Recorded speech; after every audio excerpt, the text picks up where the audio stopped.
Hi guys, may bago na naman tayo natukso na masarap na makakain. Ito, tingnan nyo yun na sa video. Yan.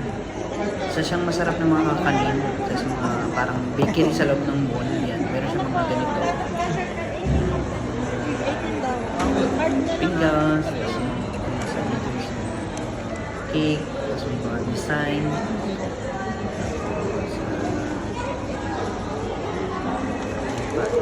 Yan, masasarap din yan. Murang-mura lang yan. Guys, nasa Alwada located yan sa second floor sa tapat ng ano yan, ng Jollibee. Makikita nyo nasa tapat yan. Murang-mura lang yung presyo, 1 dirham. Parang masarap tumawang chick packs. 10 Punta pieces na kayo per dyan, dirham. guys. Punta na kayo dyan para matikman nyo yung Maraming silang cardi.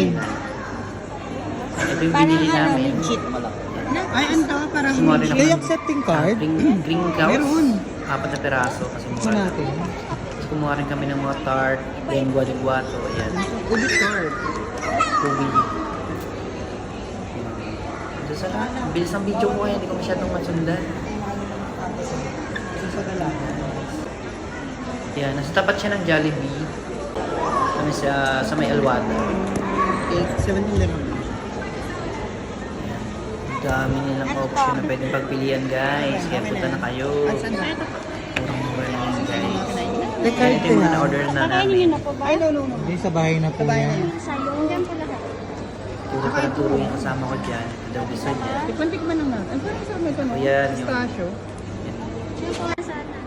Crinkles. Gusto ko, Oh. gusto ko. Meron akong 18,000 subscriber. O ikaw, Bella, anong gusto mo, May ate Bella? sa nag-serve na nakakabait. Hindi, wait. Ay, ito pa lang pala. Para sure. Namili na kami ng mga Bye-bye. gusto namin. Pagpapaalam na ate, salamat. At yun na nga, umuwi na nga kami. Bawang-bawang namin yung mga kain na. Mabigay tayo yung likod namin ko. sa bahay. Ganda ka, girl. Ganda ka, girl? Ah, ganda siya. Ano? Ito ba yung gift mo sa birthday? Bili na ako ng shoes kasi sira na yung shoes ko. Pag-uti. Ano masasabi mo ngayon? Nadagdagan ka Buwasan na? naman ang aking pera. Nag-utang na naman ako. Thank you for watching, guys. Maaga nga akong pumasok para maaga rin ako makakarating. Pero bago yan, nag-almusal muna ako sa isang coffee shop dito sa may Abnoc.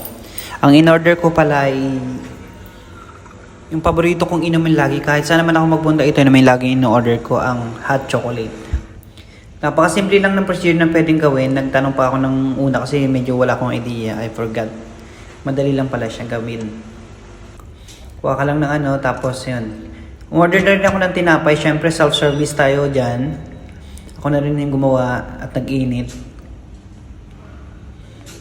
Yan, buksan na natin. Ang init niyan.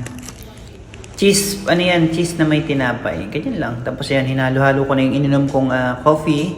Ay, hindi pala coffee yan. Hot chocolate.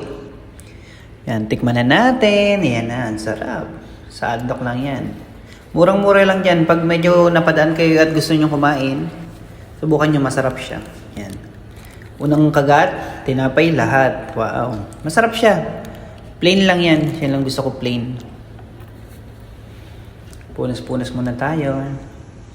Ito yung laman ng shop nila. Yan, maraming pwedeng makakain at kung ano-ano pa.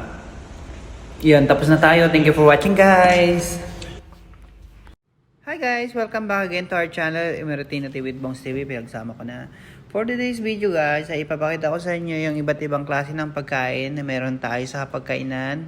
Dito sa aming pantry, meron tayong Indian food. Ayan, meron silang 27 different spices at mga kung ano-ano pa na ewan ko kung masarap. Pero sabi nila masarap naman ako kasi nag-enjoy naman sila sa kakain. Yan, bali paunam nila yan. Yan. Tinanong ko sila kung anong klaseng pagkain yan. At syempre, hindi rin tayo papahalo. Meron tayong adobo. Ito yung bobsi. Meron tayong spaghetti, may lumpia, merong itlog. At syempre, may kung ano-ano pa. Yan, napakasarap ng ating Filipino food. Yan, syempre, may pipino tayo para mabalas ng lasa. Okay, yan. Patapos na kami dyan, guys. At syempre, hindi rin papahuli ang mga Egyptian food. Yan, meron silang ganyan. Meron silang mga tinapay. Mahilig sila sa tinapay, tsaka mahilig sila sa mga pag-order. Di sila masyadong nagluluto, guys. Thank you for watching!